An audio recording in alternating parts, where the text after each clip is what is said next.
Hello everyone, and welcome to episode 6 of our online STEAM Club. I hope you're enjoying doing the activities we're presenting so far. As always, if you have any questions, please just go to our Facebook page and let us know.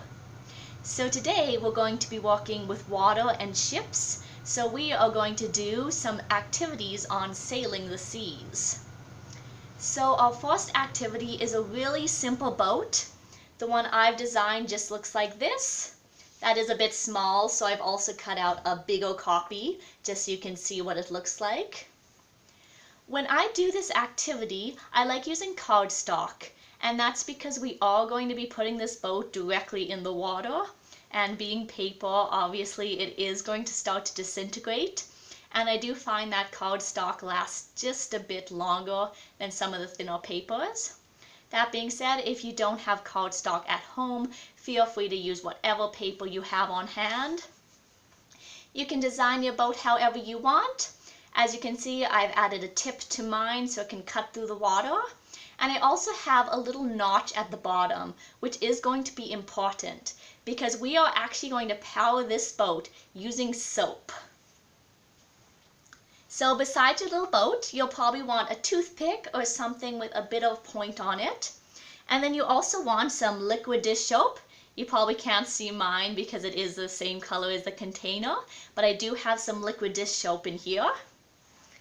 And so what I'm going to do is I'm going to put the boat in the water, and then I'm going to dip my toothpick into the liquid dish soap, and then I'm going to dip it into the water right in my little notch that I've cut out in my boat.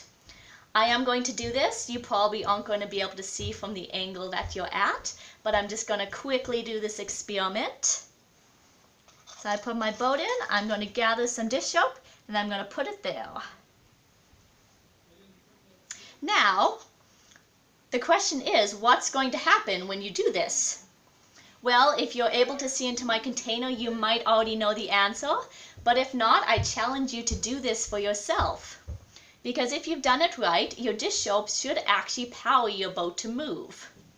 If you're wondering why, well, why not go online and do some research and see if you can figure that out.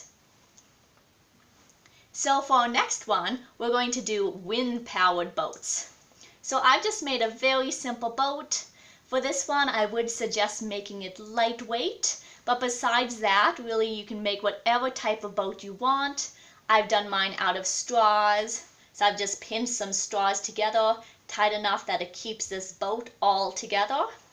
I've decided mine is going to be a book boat, so I've drawn a little book onto my little sail. Just gonna move this the other way. And then you just put your boat in the water, and of course you need some wind, so you can either blow right on it, or if you want a bit more power and control, you can also use a straw. And then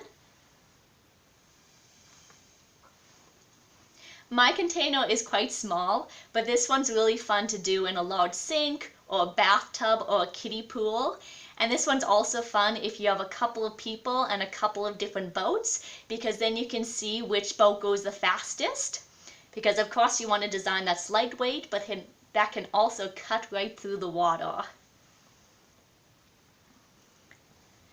So those are our 2 activities today for sailing the seas.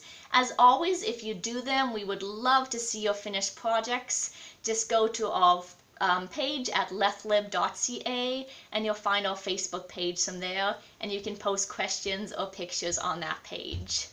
Well, until next time, have a good day!